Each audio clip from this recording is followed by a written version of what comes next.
Tip number 6, tell him every time you're going. You must inform the farmer, even if they tell you not to, by email, phone or text, every single time you go. It is your firearm certificate, your shotgun certificate that may go missing when the police come out in the middle of the night and say, are you supposed to be here? And then you go, yes. And they say, well, we've rung the farmer and he doesn't know if you're here or not. Do you want to be in that position? Make sure you know where you're going. Make sure you get a map. Going onto the wrong person's land is armed trespass. That's 6 months inside and no more shooting ever again. If anyone stops you in the middle of the night and says, are you supposed to be shooting? I live in that house down the road. Apologise, get their phone number and make sure they find out every single time you go. If you're going somewhere where they've got problems with poaching, make sure you phone the police. Don't phone 999, it's not an emergency. Look up the telephone number of your local police control centre or phone directory inquiries. My next tip is set his expectations low. Don't tell him you're going to shoot all the pigeons and all the deer and all the rabbits. You probably won't, and even if you can, something will go wrong on the night. Tell him you'll give it your best shot and you'll try and get, I'd say 50% of what you think you're going to get. Because it does look very embarrassing when you have to ring up and say, oh yeah, I had a bad day, I only got 2. Also, no one likes a smart ass, especially farmers. They love to see other people fail. So don't get big-headed. If you think you're really good at it, don't start telling a farmer how to go on his own farm. They'll very quickly tell you just to go somewhere else. And they'll get someone else that's probably not, maybe not as good as you, but probably just as good as you, that will do it with less aggro. They don't want any more aggro, they've got plenty of that at home.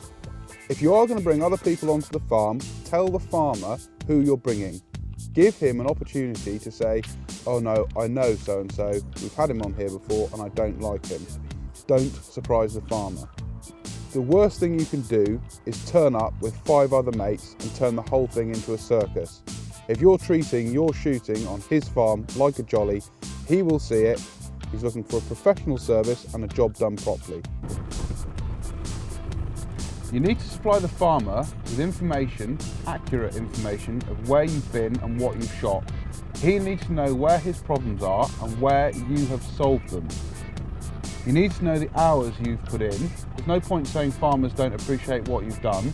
If they don't know how many hours you've put in, they cannot possibly appreciate where you've been and what you've done. He also needs to see that you're on top of all the jobs. You need to pass all the relevant information on to all of the farmers. You need to pass it on to his farm manager, the landowner, anyone that needs to know. The gamekeeper, everyone has to have a copy of the information. Before I wrote my app, I was doing this by literally writing a spreadsheet on a database and emailing it to farmers every month. And my last tip, farmers don't want to be your new best mate. They want their pest controlled and they want it done in silence. You need to really think about, do you need to make that phone call to the farmer? Emails and texts are great because they're unobtrusive, they just pop up and they have the information that they need sort of at a time that's convenient with them. If you're ringing them up, they're stopping what they're doing to talk to you. You probably don't need to phone them up and let them know that you've shot 3 rabbits. That's not going to make their day, it's not going to solve their problem. It's not even interesting. I mean, it's probably not even interesting to your mates. So make sure that if you're phoning him, it's something important. Now, the reason that I developed my Farmer Feed app, which is a little bit like a Twitter feed, but it's all the shooting that's relevant to that farmer's particular farm, is that I know that all my farmers are getting all the information they could need: start time, finish time, duration, bag, temperature, a map of where I've been, what I've done. They're getting all that information, but it's a time that's convenient with them. So they are looking at it while they're eating their cornflakes. So I'm not disturbing them, but they're definitely getting that information. That level of information and that level of feedback, that's what builds trust. You will find that farmers will recommend you very, very quickly when they know they can trust you. Right, if you have any problems, please follow me on Twitter. I am @thegamechef. Add me on Facebook. If you have questions that you want answering through the Fieldsports Channel, send them to me and I will try and slip them in the next time I'm on here. Happy hunting.